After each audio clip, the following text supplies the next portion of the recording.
Hi everyone, फिर से एक नई वीडियो में आपका स्वागत है। दोस्तों, आज की इस वीडियो में हम केमिस्ट्री का एक बहुत ही महत्वपूर्ण टॉपिक समझते हैं, मौलिक कण। ऐसे आप लोग जानते हैं मौलिक कण के बारे में, इलेक्ट्रॉन, प्रोटॉन और न्यूट्रॉन को ही मौलिक कण कहते हैं। लेकिन क्यों कहते हैं, इस वीडियो में हम कंप्लीट रूप से समझेंगे। साथ ही साथ समझेंगे इलेक्ट्रॉन, प्रोटॉन और न्यूट्रॉन का खोज किसने किया है, इलेक्ट्रॉन का आवेश कितना होता है, न्यूट्रॉन का आवेश कितना होता है, प्रोटॉन का आवेश कितना होता है। इन सारे सवालों के बारे में कंप्लीट रूप से जानेंगे। तो आप वीडियो को शुरू से अंत तक वॉच कीजिएगा और वीडियो अच्छा लगे तो इस वीडियो को शेयर भी कर देना है। चलिए समझते हैं कि इलेक्ट्रॉन, प्रोटॉन और न्यूट्रॉन को ही मौलिक कण क्यों कहा गया है। परमाणु में अनेक छोटे छोटे कण पाए जाते हैं और जिसमें इलेक्ट्रॉन, प्रोटॉन और न्यूट्रॉन, ये जो तीन कण है महत्वपूर्ण कण था, क्योंकि इसमें जो है परमाणु का लगभग सभी गुण इसी कण पर निर्भर करता था और इसीलिए इस कण को मौलिक कण कहा गया। तो बारी बारी से जानते हैं। सबसे पहले क्या है इलेक्ट्रॉन। इलेक्ट्रॉन के बारे में विस्तार पूर्वक समझते हैं। इलेक्ट्रॉन का जो खोज किया गया था जे थॉमसन के द्वारा, याद रखिएगा, जे थॉमसन। इलेक्ट्रॉन का खोज जे थॉमसन के द्वारा किया गया था और यह जो पाया जाता है परमाणु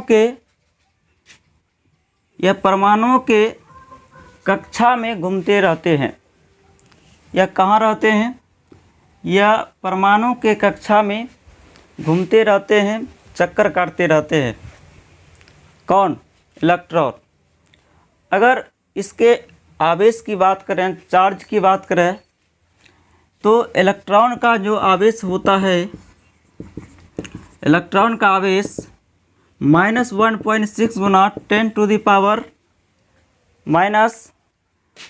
कूलम, ठीक। और इलेक्ट्रॉन का मास जो होता है, जिसे हिंदी में कहते हैं द्रव्यमान, इलेक्ट्रॉन का मास अर्थात द्रव्यमान जो होते हैं 9.11 गुना 10⁻⁻28 ग्राम, ठीक।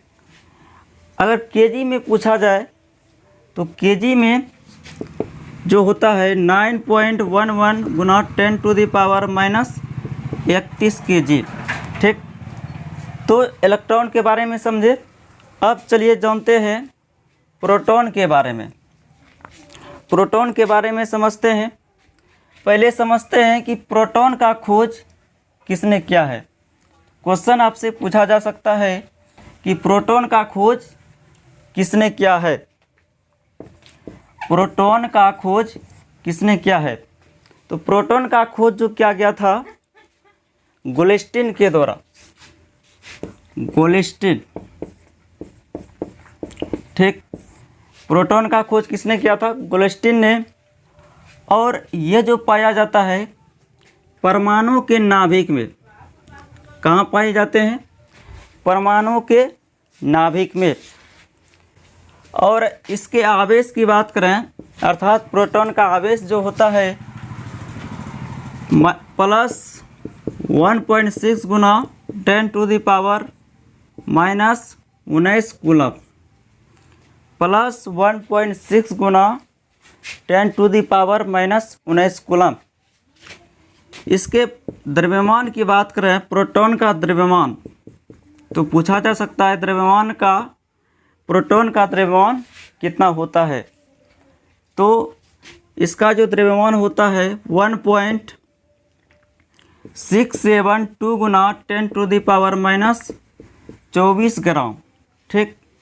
इसी को केजी में बदल दो तो हो जाएगा 1.672 गुना 10⁻⁻27 केजी, ठीक। प्रोटॉन का खोज किसने किया था? गोल्स्टीन ने।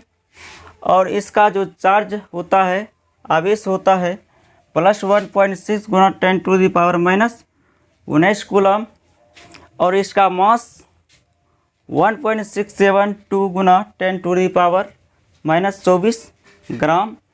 और केजी में पूछेगा तो 1.672 गुना 10⁻⁻27 केजी। अब न्यूट्रॉन के बारे में समझते हैं। तो न्यूट्रॉन का खोज किसने किया था, ये पहले प्रश्न उठता है। तो न्यूट्रॉन का खोज सभी को पता है किसने किया है, जेम्स चैडविक ने किया था। किसने किया था? न्यूट्रॉन का खोज जो किया गया था जेम्स चैडविक के द्वारा। तीसरा मौलिक कण का तीसरा भाग है न्यूट्रॉन। न्यूट्रॉन का जो खोज किया गया था जेम्स चैडविक के द्वारा। जेम्स चैडविक के द्वारा किया गया था। और ये जो पाया जाता है न्यूट्रॉन, यह भी नाभिक में ही पाया जाता है। कहाँ पाए जाते हैं न्यूट्रॉन? नाभिक में ही पाए जाते हैं। और इस पर अर्थात न्यूट्रॉन का कोई आवेश नहीं होता है, अर्थात इसका जो चार्ज होता है, आवेश जो होता है, शून्य होता है। बहुत ही मोस्ट क्वेश्चन इसका बन सकता है कि न्यूट्रॉन का आवेश क्या होता है। तो याद रखना है, न्यूट्रॉन का आवेश जो होते हैं शून्य होता है, अर्थात यह उदासीन होता है। क्या होता है? उदासीन। न्यूट्रॉन का जो मास होते हैं, द्रव्यमान 1.674 गुना 10⁻⁻24 ग्राम। ठीक, इसी को अगर केजी में बदला जाए तो यह हो जाएगा 1.674 गुना 10⁻⁻27 केजी। ठीक, तो तीनों के बारे में समझे, इलेक्ट्रॉन, प्रोटॉन और न्यूट्रॉन। देखिए, और एक बात याद रखिएगा, मौलिक कण में सबसे हल्का जो होता है इलेक्ट्रॉन होता है, और सबसे भारी जो होता है न्यूट्रॉन होता है। ठीक, अभी जो बताए। ठीक, आई होप मौलिक कण का जो सारा कॉन्सेप्ट था समझ में आ गया होगा। और मिलते हैं नेक्स्ट क्लास में, तब तक के लिए जय हिंद, वंदे मातरम।